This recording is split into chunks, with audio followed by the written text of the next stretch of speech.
Welcome back to the Carolina Beat. I'm your host, Christina Dees. We're here at Robeson Community College in the Mechatronics classroom. This is Joseph Nation. He's one of the instructors here. And you know, the future is mechatronics, and it's a multidisciplinary engineering field that's quickly growing. It's in high demand across the nation. It's high tech with a big paycheck. So Joseph, why don't you start by telling us, what is mechatronics exactly? So mechatronics is kind of a cross between two different fields, mechanical and electronics. So you've got mechanical equipment, and a lot of industrial plants need to figure out how to automate that mechanical equipment, so that's where the electronics comes into play at. So that's kind of a short rundown of what mechatronics is. And what would you say students learn here in this classroom? So we learn in mechatronics everything from the mechanical side of things, like how to assemble and build mechanical equipment, but after that, how do we automate that equipment? So that's where the electronics comes in. So we have our students assemble equipment and lab kits that we have in the classroom, and then they put sensors and valves and switches and whatnot on the mechanical equipment to program later on and automate it. And what is the difference, or how is this different from another engineering degree? Maybe electrical engineering is maybe you sit behind a desk a little bit more. We have a lot of students here that like to work with their hands more. Mechatronics is a really good way for them to be able to get this degree, work with their hands, and go into an engineering field, or even technician, to be able to work with their hands more.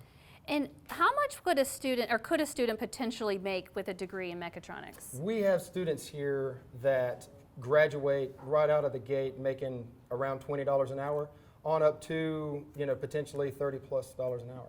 And would you show me some of the lab equipment that students use here in the classroom? Yes, so we have about 19 of these PLC stations. So PLC stands for Programmable Logic Controller, and we take these buttons and switches and indicator lights, wire them to this, and they program them to do different various tasks.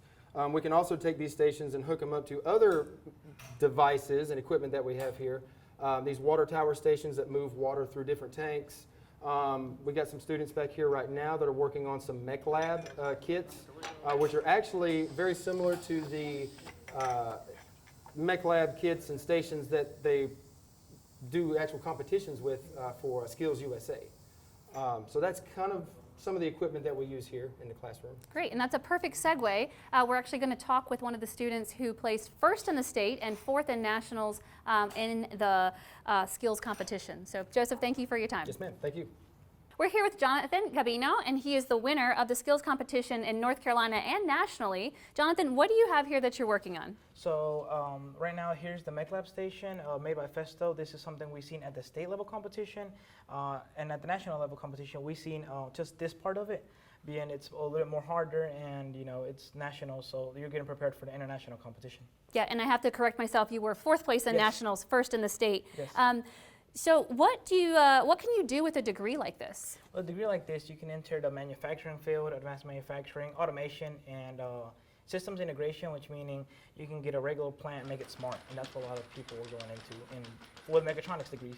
Yeah, and then I know, what do you want to do with this degree when you graduate? So me personally, I want to start my own automation and like a system integration business, because we all know Industry 4.0 is coming up, and it's a good technology to get into. And I tell a lot of people, even that are close to me, this is the place to be, especially as industry is getting more and more smarter, and a lot of machines are beginning to work together.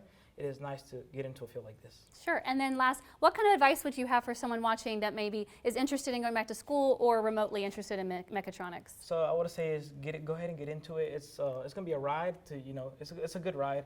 You learn a lot of things, you apply a lot of things, and if you're a person like hands-on, this is the best program for you. Well, great. Thank you so much for joining us. Thank you at home as well. We'll see you next time right here on the Carolina Beat.